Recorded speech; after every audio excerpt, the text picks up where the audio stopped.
Hi everyone, I hope you are doing good. Welcome to this new video.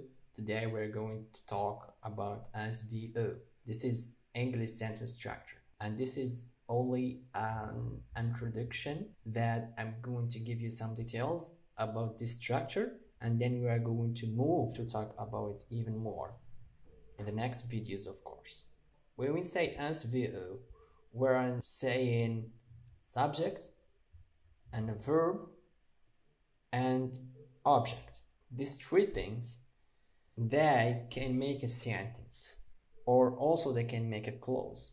It looks like a sentence, but we have two types of clauses. We have independent and we have dependent one. We're going to talk about this in the next videos, of course.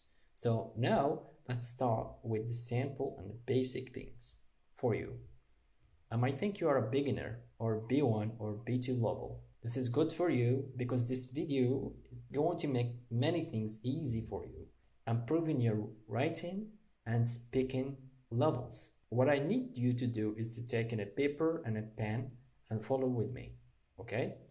So talking about structure here, we are going to have a sample sentence, very simple one.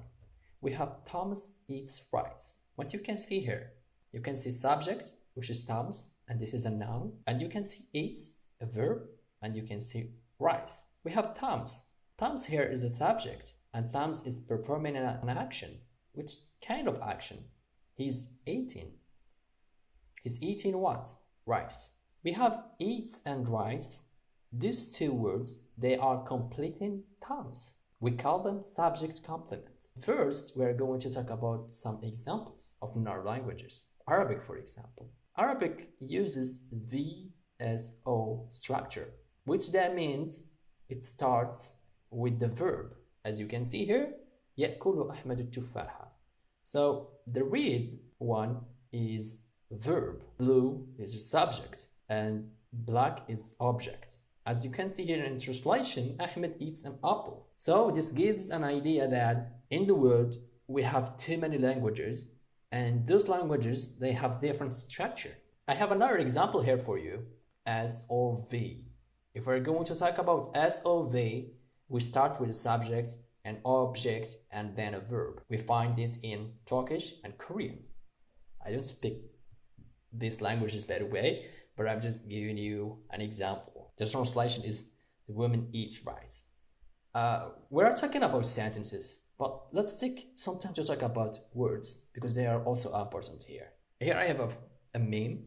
Maybe you can understand it, maybe not, but it's very easy to notice. Psychotherapist, we know it's one word, but this man here, it looks very funny.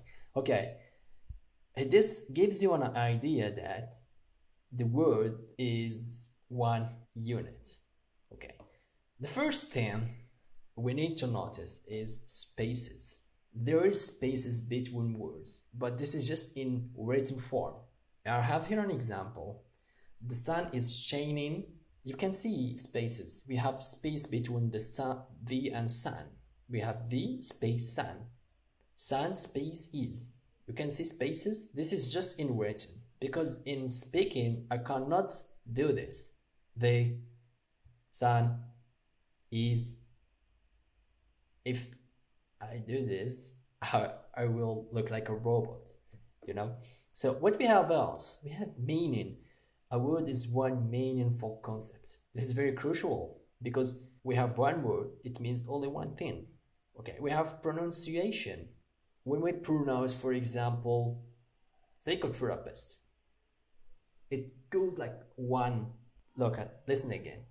Psychotherapist, psychotherapist. I cannot say psychotherapist. This is wrong.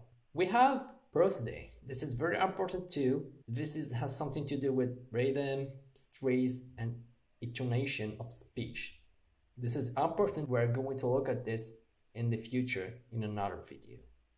We have also parts of words.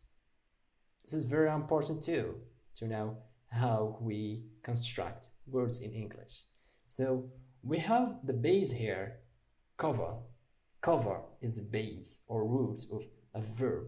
And if we are going to add an, in the beginning, which we call that prefix, and eng at the end, which is we call that suffix.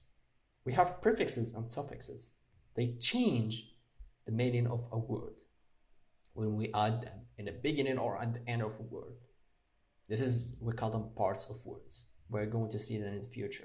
Okay, let's move to tips and purposes of the sentence. When we talk to somebody, or when we write something in the chat or an email, we include too many types of sentences. We may write or say a statement declaring something. For example, Thomas eats rice. Or maybe we are going to deny something.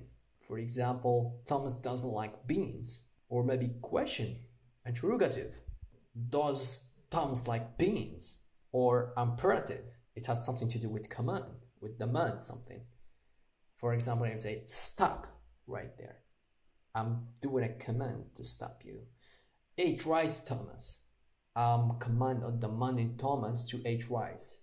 And also we have another tip here, is exclamative one, which is, oh, Thomas is eating beans. This is strong emotions and surprise. So keep in mind this. We're going to move now to see something also important. Remember, this is just an introduction for this, because it's really a big lesson and it includes a lot of details, which needs you to be more concentrated and take notes with me. In the next video, we're going to talk about subject, the subject of the sentence. We're going to talk about in details. So here, let me introduce you to more information about the sentence. If you can see here, I have a subject and a verb and object. Let's imagine a sentence as boxes. I have a blue box, I have a red box, and I have a black box. The blue box is the subject of the sentence, but this box, it includes also two another things down there, as you can see. That means we might have too many words in the subject, and this is true. And also we can have too many words in the level of the verb. Yeah, and we can have too many words in the object of the sentence. Look at this example here. My friend Rikos is explaining a lesson now. What you can see here, kind of, it includes more details. It does look like the previous one, Thomas eats rice. We have here, my friend Rikos is explaining a lesson now. Too many words, right? Let's talk about these things. I have here two objects or two things in subject. And also I have two things in the verb, or two words in the verb box. What are these things? The same thing in the level of object. The verb and object, they called subject complement because they completing the subject. And we have also object complement. Object complement is the word that comes after the object to complete it, to add more information about it. Let's go to the subject now. These two things are noun phrase and noun. You can see I have my friend. My friend is a noun phrase. I have Rikos. Rikos is a noun, which is my name. Two things in there. And in the level of the verb, we have also two things. To be and verb ing. Verb to be. We're going to say verb to be on this channel too. We're going to explain it. And we have verb ing, explaining. We have direct object and we have adverb. So the direct object and an adverb. The adverb is modifying the direct object. It gives more information, more details about direct object. This is why we call it object complement in the sentence. Okay, we have noun phrase modifying the noun. It's also giving more information. We have to be, verb to be is helping the verb. Helping the verb here to form present continuous. To be taking place to help the verb. We have direct object and adverb. Adverb modifying the object and giving more information about it. Okay, I hope this is clear for you and this is a good introduction. Next video, we are going to cover and we are going to explain something also important, and talk more about subject, types and forms of subject. Okay, we're going to see that subject is a noun, pronoun, person, idea, thing, or place. We're going to see that. Also, I forgot to mention, if we are going to talking about subject, we are talking about nouns. And it's very important too to talk about nouns, okay? Nouns are crucial, are important to explain. I'm going to give you some tips of nouns.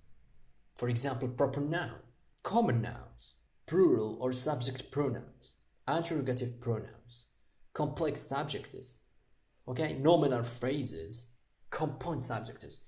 We're going to see this in the next video. Stay tuned. Don't forget to subscribe, and if you like the video, give me a like, and I'll see you in the next video. Thank you.